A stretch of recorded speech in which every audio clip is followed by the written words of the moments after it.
si dating Senate President Franklin Drilon. Magandang umaga po, Senate President. Good morning po. Good morning, magandang umaga po. Double wing sa double B. Yes, Salamat sir. po. Thank you po sa pagbibigay sa amin ng panahon. Gusto muna namin kunin ang inyong kuro-kuro dito sa mga nangyayari sa Senado. Pero bago yung mga nangyaring walkout at saka yung init na sitwasyon sa Senado, yung inyo pong pananaw dito sa isinusulong na magkaroon ng teleconference. Pwedeng dumalo ng sesyon, dumalo ng Senate proceedings ang mga senador via teleconference. Ito po ba ay katanggap-tanggap para sa inyo? Ayun po ay abuso ng kapangyarihan sa panig ng mayorya. Sa English po ang tawag natin dito, tyranny of the majority. Dahilan po sa Senado, unang-una itong patakaran na ito na dapat present ang isang senador bago bumoto. Ay, 50 taon na yata ito. Talagang Yes. matagal na. At ito po'y dahilan sa 24 lang ang senador, hindi naman po pwedeng nasa ang katapat ng Pangulo ng Senado, bakit binuksan niya yung session? Puro computer. Dahil pwede ka naman bumoto by electronic means. Kaya po, hindi po maganda itong rule na ito. Bakit po sila nagmamadali? Bakit nagmamadaling pagbotohan kahapon ang pag-amyenda ng patakaran ng Senado? Sa katunayan, naghihintay po dapat ng report ng Committee on Rules. Hindi pa nabubuo yung Committee on Rules.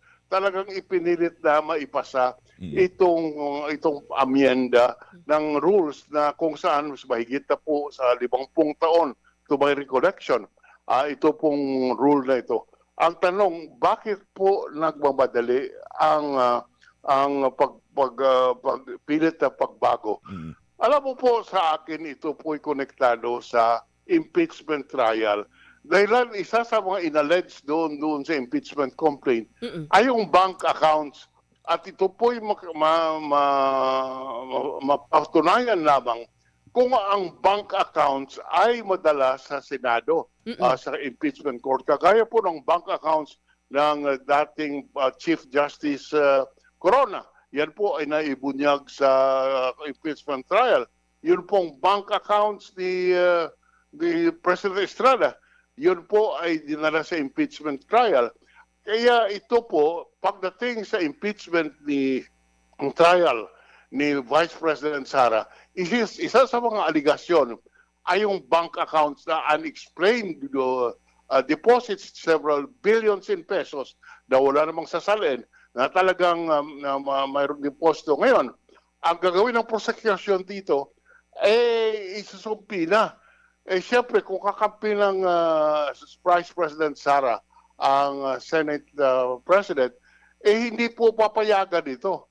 At sasabihin, hindi po pwede, for some reason or another, hindi po pwedeng ilabas yung bank account sa impeachment court.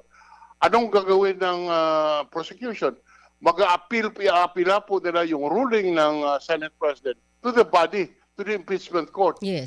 Kung pwedeng bumoto po kahit wala ka doon sa session hall, yun pong manakakulong ay pwedeng bumoto. Yun pong nagtatago ay pwedeng bumoto. Kaya po pinagmamadali na may amyenda ang reglamento dahilan po hinahabol ang impeachment trial. Ito po isang tyranny of the majority, ika nga, na panukala, at kahit anong sabihin, itutulak at iraram ng majority yung pagbabago ng reglamento. Dapat po makialam at mag-intervene ang Korte Suprema dito dahilan po this is in grave abuse of discretion. Okay. Senator, naalala ko, dati daw, may mga panukala rin ba dati dun sa mga nakakulong na mga senador? Kasi before meron na may mga hiling. Mayroon, May mga panahon ni hiling. Laila de Lima, hindi po pinayagan kahit pa na mag-attend electronically. Hindi po pinayagan Kasi wala na sa rules. mag-attend ng committee hearings. Lalo nang hindi po pinayagan bumoto. Ganon din po si Trillanes. Hindi pinayagan bumoto. So, si Jingo ngayon, mayroong announcement ng ombudsman na sasampahan ng kaso si Jinggoy Estrada. yun po ay kung matuloy, ay di siya po ay madidetain dahil sa plunder ang isasampang kaso without bail. So, hindi siya makaboto kung sa present reglamento. Kaya kailangan amyendahan para po makaboto sila. Si Senator Bato, nagtatago, hindi mo lang kung saan magboboto electronically. Pwede po yan sa proposal ng majority. Oo. Kung si Joel Villanueva ay masampahan ng kaso ng plunder, hindi rin makaboto dahil wala sa Senate floor, papayagan niya bumoto ng electronic. So, ang Kaya ang mangyayari dito, pwede pong wala na lahat, walang senador present on the whole. Ang Senate President, ang kausap niya, puro po laptop at computer. So Senator- paano ho to sorry. mag-move on? Sorry, partner. Ito lang. Paano ho mag-move on dito at nang wala na ho mag-walk out pa sa susunod? Dapat ba hindi na ito maisama pa sa mga panukala na pag-usapan natin itong rules kung pwede na. O kung isang tabi na, Isang tabi na, i-archive, patayin oo. na. Sorry, hindi ko maintindihan po. Pakiulit lang. Ano hong paraan ang gagawin ho ng liderato ng Senado ho dito ngayon para itong usapin ay matapos na? Dapat na ho ba itong isang tabi? At sabi niyo nga 50 years old na Dapat po, nirefer ito sa Committee on Rules. Yun pong Committee on Rules, sa isang committee na siyang tatalakay ng mga proposal na baguhin ang patakaran sa Senado. Ngunit itong Committee on Rules, hindi po nabubuo dahil lahat na committee dineclare na vacant in the reorganization. Okay, Senator, sabi niyo kanina para matapos din ito, pwedeng manghimasok ng Korte Suprema dahil sabi niyo ito ay clearly an abuse of discretion. Sino ang dapat umakyat na, kailangan may aakyat sa Supreme Court? Dapat ba yung minority senators questionin ito sa Korte Suprema? Dapat ang minority senators ang umakyat kasi sila ang apektado dito sa pagbabago ng reglamento. Hindi po pwede si Juan de la Cruz ang pumunta sa Supreme Court dahil wala namang personality. Oo. Dapat po isang senador. Pwede ba manghimasok ang Supreme Court dito considering na rules ng mataas na kapuluan ng Kongreso po ang pinag-uusapan na ang dapat amyendahan? Yan po ang sasabihin ng majority. Ngunit sa ating saligang batas po nakalagay, the Supreme Court can correct abuse of discretion by any agency of government. Ibig sabihin, hindi exempted ang Senado po pagdating sa usaping review ng Korte Suprema kung inaabuso ang kapangyarihan. Okay. Okay. Balikan ko lang. Sorry, partner. Ito lang. Yung issue ho sa quorum, kasi kahapon may nag-walk out. Pero nandun pa rin ho ang majority, kung majority ang tingin, no? O kung 13. Sila ho ba pwede pa rin ho sanang mag-decide na, tanggapin na natin to, total majority pa rin tayo eh. Hindi. Konti lang ho yung nag-walk out. Quorum. Kung sa bilangan pwede ba? yan, kung bago yung reglamento, halimbawa kung kahapon, mayroon silang 13 na bumoto physically, pwede pong ma-adapt ang rules. Kaya nung wala na po yung 13 on the floor, wala po magawa yung mayorya kung hindi i-adjourn ang session dahil walang majority.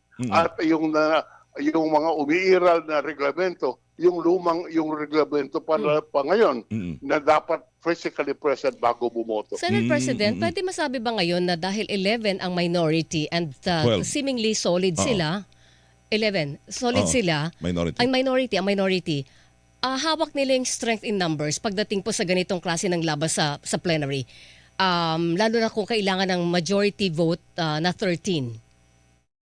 Kailangan po ang majority of the quorum. Yes. Kung mayroong 13 on the floor, pwede pong mag-adapt ng sa boto in person of 7 senators. Ngunit kung wala pong 13 on the floor, hindi ka pwedeng magpasa ng kahit anuman. Yes, okay. So, isa pang inaalala ko dito, Senator Drilon, yun pong magiging epekto nito sa halimbawa nagkaroon ng pinayagan, yung teleconferencing. Yung quality ng legislation, posible po bang maapektuhan yun kung sakaling payagan ito, Senador? Hindi, medyo speculative po yan. Ngunit dahilan po dati, nagkaroon na kami ng electronic voting at debate. Noong panahon ng COVID, pinayagan po yan dahilan sa pag hindi pinayagan, walang mag-a-attend ng sesyon dahilan sa COVID. Ang ngunit yan ay extraordinary circumstance. Ibig sabihin, yung kailangan inamyenda at pinayagang bumoto by electronic dahilan po sa pandemya. Kung hindi mo papayagan, hindi na po makaka-function ang Senado dahilan po walang pupunta para bumoto. So, yan po ay extraordinary circumstance. Ngunit, ordinarily, nakalagay po sa rules na dapat present yung senador bago para bumoto. Ako hiling-hirit ko na lang, Senator, anong pakiramdam niyo, anong feeling niyo dito sa tingin niyo dito sa nangyayari sa Senado ngayon na parang hindi na nakausad-usad after nung coup d'etat at nung putukan na nangyari sa loob ng Senado, parang hindi nawala sa direksyon, Senator Tirlon? Nakakalungkot po, nakakalungkot at na umabot sa ganitong bastusan na ang pwede mong sabihin, nagbabastusan. Wala nang decorum.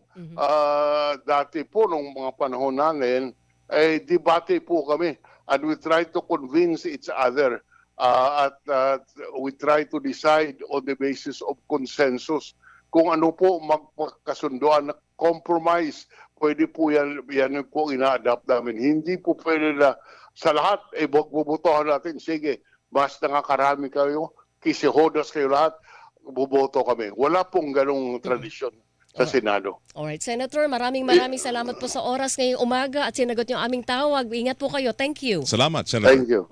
Ingat po kayo, sir. Thank you. Mga kapuso, si dating Senate President Franklin Drilon. Yan, isa sa mga tumayong leader ng Senado ng makailang ulit. So, klaro, kung dati hindi pinayagan, yung mga kahit hiling nila, mga teleconferencing, Senator De Lima, Senator Trillanes, Yes. dapat hindi rin, dapat payagan Yun ang ngayon. sa kanila. Kung may Yung president klaro. noon, bakit mo papayagan ngayon?